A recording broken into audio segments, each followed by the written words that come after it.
Assalamualaikum warahmatullahi wabarakatuh. Saya atas nama Ulfianti. Di sini saya akan mempresentasikan hasil PPT saya yang berjudul Konsep Produksi, Distribusi, dan Konsumsi. Produksi yaitu dapat dibedakan menjadi dua, dalam arti sempit dan dalam arti luas. Dalam arti sempit, yang dimaksud produksi adalah setiap kegiatan atau usaha untuk menghasilkan barang, sehingga jika tidak ada wujud barang yang dihasilkan, maka kegiatan itu tidak termaksud produksi. Sedangkan dalam arti luas, yang dimaksud dengan produksi adalah setiap kegiatan atau usaha untuk menciptakan atau meningkatkan nilai kegunaan suatu barang. Suatu barang dikatakan memiliki nilai kegunaan apabila barang tersebut dapat memenuhi kebutuhan massa, nilai kebutuhan manusia. Nilai barang dan jasa dapat dibedakan menjadi dua, yaitu nilai objektif dan nilai subjektif.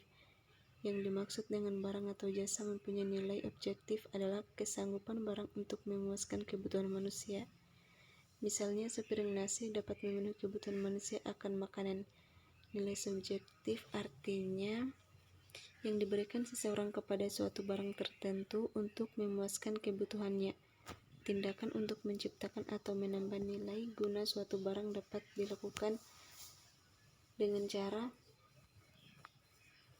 yang pertama, kegiatan untuk menciptakan barang baru, misalnya kegiatan pertanian, perikanan, peternakan, dan pertambangan.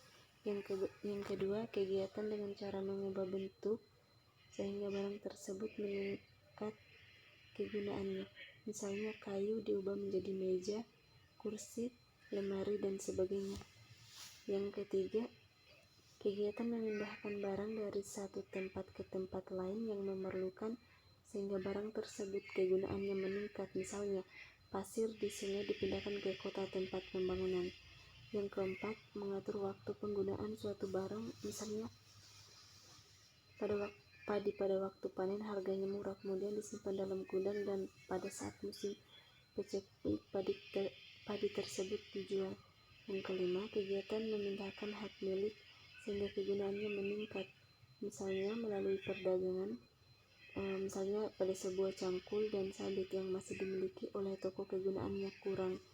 Setelah dibeli dan menjadi milik petani, maka kegunaannya meningkat.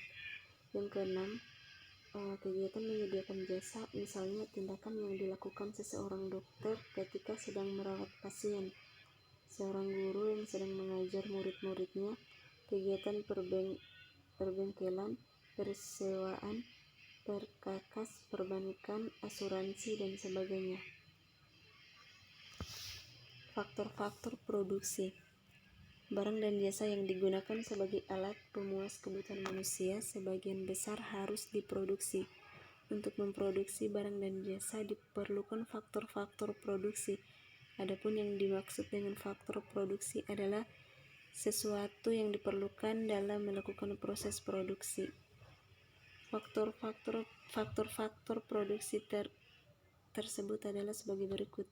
Yang pertama, sumber daya alam, di mana yang dimaksud dengan sumber daya alam adalah segala sesuatu yang disediakan oleh alam yang dapat digunakan manusia dalam memenuhi kebutuhannya.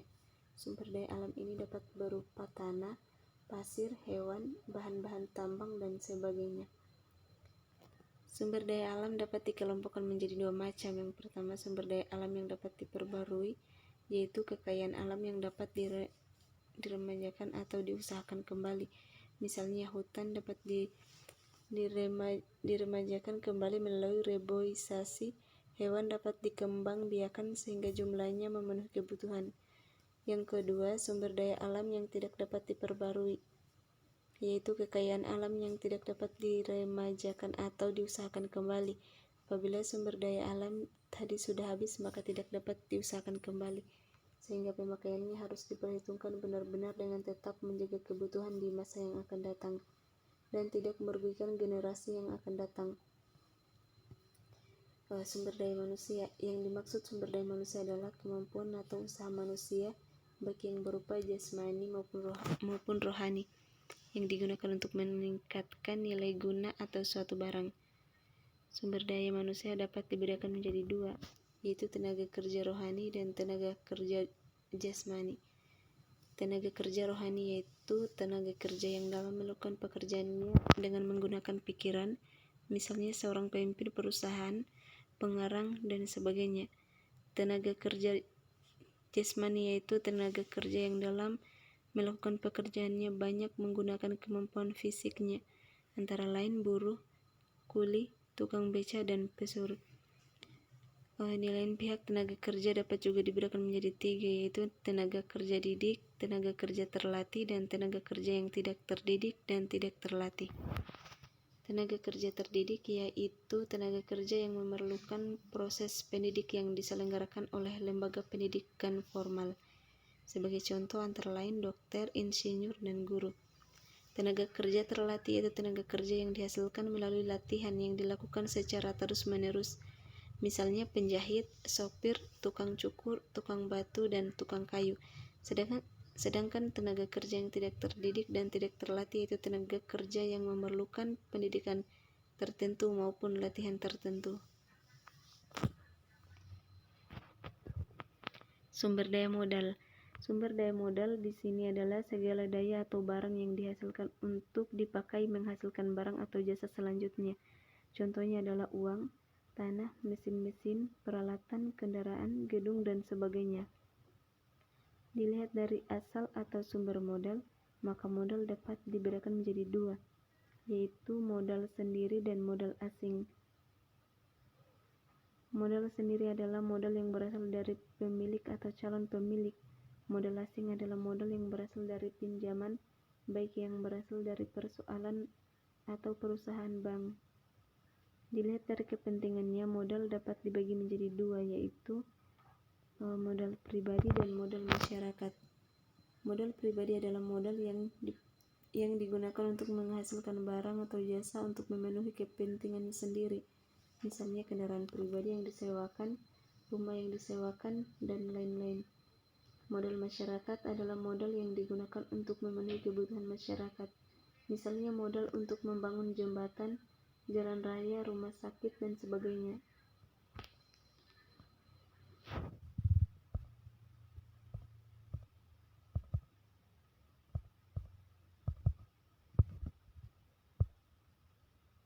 Keterampilan pengusaha. Pengusaha adalah orang yang bertanggung jawab terhadap usaha, berani mengambil inisiatif dan yang mengambil keputusan, serta berani menanggung segala risiko. Tugas pengusaha adalah mengatur dan menentukan serta mengkombinasikan berbagai faktor produksi untuk menghasilkan barang dan jasa. Oleh sebab itu, seorang pengusaha perlu memiliki keterampilan dalam hal mengkombinasikan faktor produksi alam, tenaga kerja, dan modal untuk menghasilkan barang dan jasa. Keterampilan pengusaha untuk mengatur berbagai faktor produksi inilah yang merupakan faktor keempat dari proses produksi. Keterampilan pengusaha sangat dibutuhkan dalam proses produksi, karena tanpa adanya keterampilan dari pengusaha, maka sumber daya alam, tenaga kerja, dan modal akan tetap tinggal. Distribusi. Distribusi adalah semua kegiatan untuk menyalurkan atau memindahkan barang dan jasa dari produsen ke konsumen. Produsen adalah mereka yang menghasilkan barang atau jasa, sedangkan konsumen adalah mereka yang menggunakan atau memakai barang dan jasa. Dalam kenyataan hidup, produsen dan konsumen tidak selalu ada di wilayah yang sama. Mungkin letak produsen berada di luar kota, sedangkan tempat tinggal konsumen berada di kota atau sebaliknya. Barang-barang yang sudah diproduksi tidak akan berguna jika jauh dari konsumen. Oleh karena itu, barang-barang tersebut harus didekatkan kepada konsumen dengan cara disalurkan atau didistribusikan. Lembaga atau orang yang bertugas menyalurkan barang dari produsen ke konsumen disebut distributor. Fungsi distribusi. Sebagian besar barang-barang yang dihasilkan oleh produsen agar sampai ke tangan konsumen memerlukan proses yang panjang. Tempat tinggal konsumen tidak selalu berada dalam satu wilayah dengan produsen. tempat tinggal konsumen tidak sama tetapi terpisah-pisah. Oleh karena itu, untuk menyampaikan barang-barang dari produsen ke konsumen, kegiatan distribusi sangat penting. Tanpa adanya distribusi, barang-barang yang dihasilkan tidak akan sampai ke konsumen. Dengan demikian, fungsi distribusi adalah menyalurkan barang-barang dari produsen ke konsumen dan membantu memperlancar pemasaran sehingga barang-barang yang dihasilkan produsen dapat segera terjual kepada konsumen. Dalam kegiatan distribusi, faktor waktu memegang peranan yang penting. Kegunaan barang akan maksimal jika barang yang dibutuhkan itu dapat diperoleh pada saat diperlukan. Sebaliknya, distribusi yang tidak tepat waktunya akan menimbulkan kerugian bagi produsen atau konsumen, yaitu produsen kehilangan keuntungan dan konsumen kepuasannya berkurang.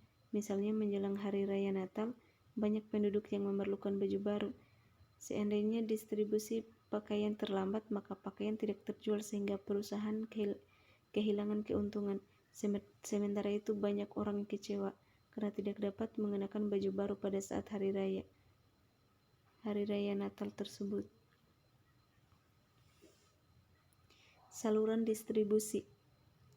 Menurut Vernon dan Jackson 1994, sebagaimana dikemukakan oleh Winata Putra 2003, jenis saluran distribusi berdasarkan intensitasnya dibagi menjadi 3, yaitu bentuk intensif adalah jenis saluran yang memanfaatkan banyak pedagang besar dan kecil. Bentuk selektif yaitu jenis distribusi yang hanya memanfaatkan beberapa grosir dan sejumlah kecil pengecer. Bentuk eksklusif yaitu saluran distribusi yang hanya melibatkan satu perantara dalam lingkaran masyarakat tertentu untuk menangani produk. Saluran distribusi yang sekarang ini kita jumpai dapat dibagi menjadi 2, yaitu saluran langsung dan saluran tidak langsung. Saluran distribusi langsung dari produsen ke konsumen biasanya hanya sedikit barang yang dipasarkan secara langsung. Misalnya, seorang petani menjual berasnya kepada konsumen dengan cara dibawa sendiri ke pasar, atau peternak penghasil susu menjualnya sendiri dengan cara pergi ke rumah-rumah dengan sepedanya. Dan saluran tidak langsung yang dibagi menjadi 2, yaitu dari produsen ke pengecer ke konsumen dan dari produsen ke grosir ke pengecer ke konsumen. Lembaga-lembaga distribusi. Keberadaan lembaga distribusi sangat penting dalam kegiatan ekonomi, karena melalui lembaga distribusi inilah barang-barang produksi dari produsen dapat dijual ke konsumen. Adapun lembaga-lembaga distribusi itu adalah sebagai berikut. Yang pertama, grosir. Yang dimaksud grosir adalah pedagang perantara yang membeli barang dagangan untuk dijual kembali, terutama kepada pengusaha lain, bukan kepada konsumen. Grosir berfungsi untuk mengumpulkan dan menyebarkan barang produksi. Grosir merupakan sumber pasokan yang penting bagi pengecer. Yang kedua, agen. Agen adalah pedagang perantara yang tidak membeli dan memiliki barang yang mereka jual. Agen biasanya dibayar dengan suatu komisi berdasarkan volume penjualannya. Yang ketiga, pedagang eceran. Pengecer adalah suatu pedagang yang membeli barang-barang dari produsen atau grosir, kemudian menjualnya kepada konsumen. Pedagang eceran meliputi semua kegiatan yang berkaitan dengan penjualan barang dan jasa untuk konsumen terakhir.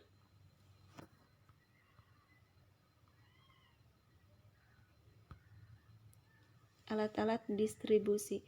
Untuk memperlancar pelaksanaan distribusi diperlukan alat-alat, yaitu yang pertama, alat pengangkut.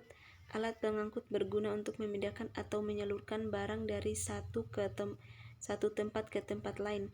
Alat pengangkut diperlukan guna memperlancar distribusi sehingga barang tersebut dapat sampai ke konsumen tepat pada waktunya.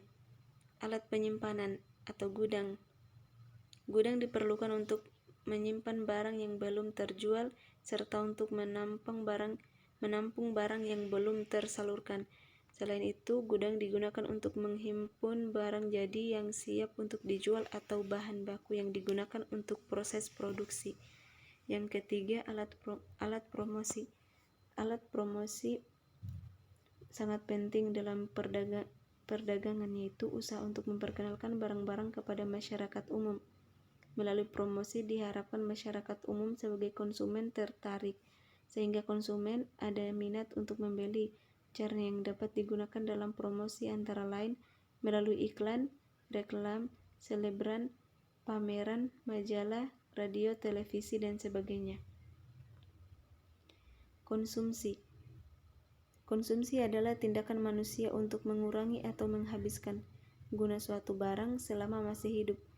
Manusia memerlukan konsumsi, baik yang tinggal di daerah pedesaan maupun yang tinggal di perkotaan. Setiap hari manusia berkonsumsi, baik yang berupa barang atau jasa. Berkurang atau hilangnya guna barang karena digunakan untuk memenuhi kebutuhan.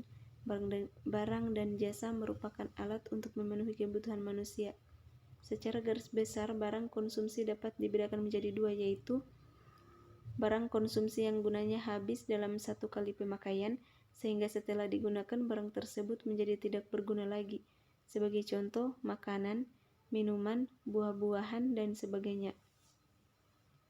Barang konsumsi yang gunanya akan habis secara berangsur-angsur dan akhirnya akan rusak atau habis kegunaannya. Misalnya meja, kursi, pakaian, sepatu, lemari, radio, televisi, handphone, dan sebagainya. Faktor-faktor yang mempengaruhi orang melakukan konsumsi. Ada beberapa faktor yang mempengaruhi besar kecilnya konsumsi seseorang, antara lain tersedianya barang-barang yang dibutuhkan. Banyak sedikitnya barang yang akan dikonsumsi akan mempengaruhi konsumsi seseorang.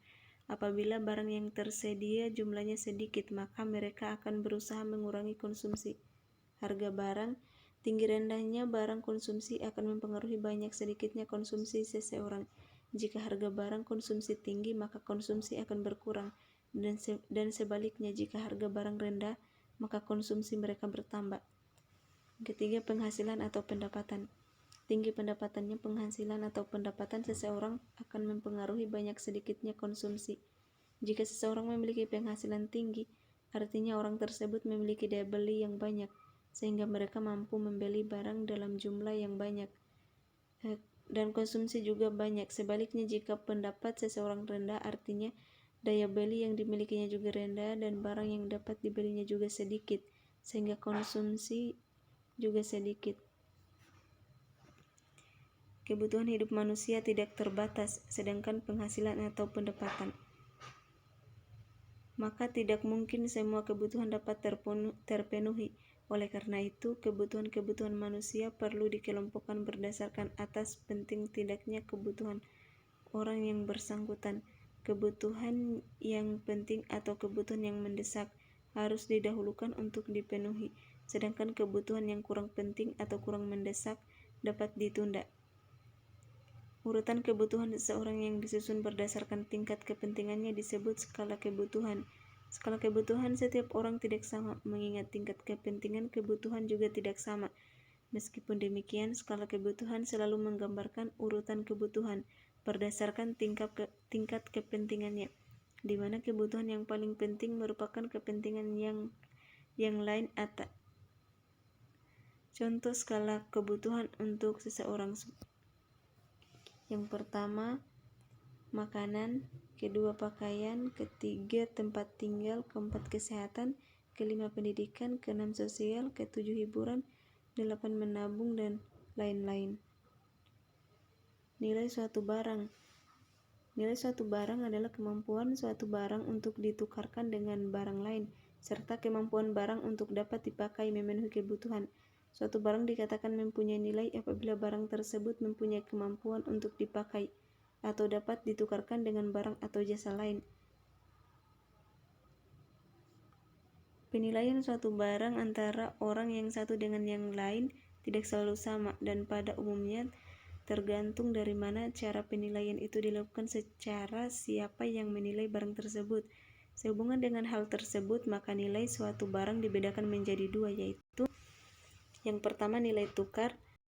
Tukar adalah kemampuan suatu barang untuk dapat ditukarkan dengan nilai. Yang kedua, nilai tukar. Nilai tukar adalah kemampuan suatu barang untuk dapat ditukarkan dengan nilai. ditukarkan dengan barang lain. Nilai tukar ini dapat dibagi menjadi nilai tukar objektif dan nilai tukar subjektif. Nilai tukar objektif adalah kemampuan suatu barang karena barang tersebut dapat ditukarkan dengan barang lain. Misalnya, satu sepeda motor dapat ditukarkan dengan 3 televisi. Nilai tukar subjektif adalah arti yang diberikan oleh seseorang terhadap suatu barang dan setiap orang dapat berbeda-beda. Dengan adanya perbedaan arti yang diberikan oleh setiap orang berbeda mengakibatkan nilai barang yang bersangkutan menjadi berbeda pula. Misalnya, seseorang menganggap bahwa handphone itu sangat berarti sehingga memiliki nilai yang tinggi dan tidak boleh jika hanya ditukar dengan sebuah radio. Sebaliknya, ada yang menganggap bahwa radio memiliki arti yang sangat penting sehingga nilai radio itu sangat tinggi. Akibatnya orang tersebut menghendaki satu radio dapat ditukar dengan 2 sepeda atau lebih. Nilai yang kedua, nilai pakai. Nilai pakai adalah kemampuan suatu barang untuk dapat dipakai dalam rangka memenuhi atau memuaskan kebutuhan manusia. Nilai tukar dapat dibagi menjadi 2, yaitu nilai pakai objektif dan nilai pakai subjektif. Nilai pakai objektif adalah kemampuan suatu barang untuk memenuhi kebutuhan manusia. Misalnya, listrik memiliki kemampuan untuk memenuhi kebutuhan manusia untuk penerangan. Nilai pakai subjektif adalah arti yang diberikan oleh seseorang terhadap suatu barang karena barang tersebut dapat dipakai untuk memenuhi kebutuhannya. Nilai pakai subjektif untuk setiap orang dapat berbeda, sehingga terhadap barang yang sama nilai yang diberikan tidak sama. Misalnya, cangkul bagi seorang petani merupakan barang yang sangat penting sehingga mempunyai nilai pakai yang tinggi. Sedangkan cangkul bagi seorang guru merupakan barang yang kurang berarti karena kurang berguna untuk memenuhi kebutuhan seorang guru.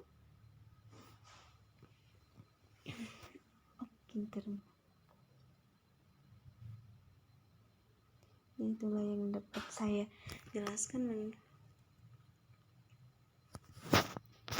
Assalamualaikum warahmatullahi wabarakatuh.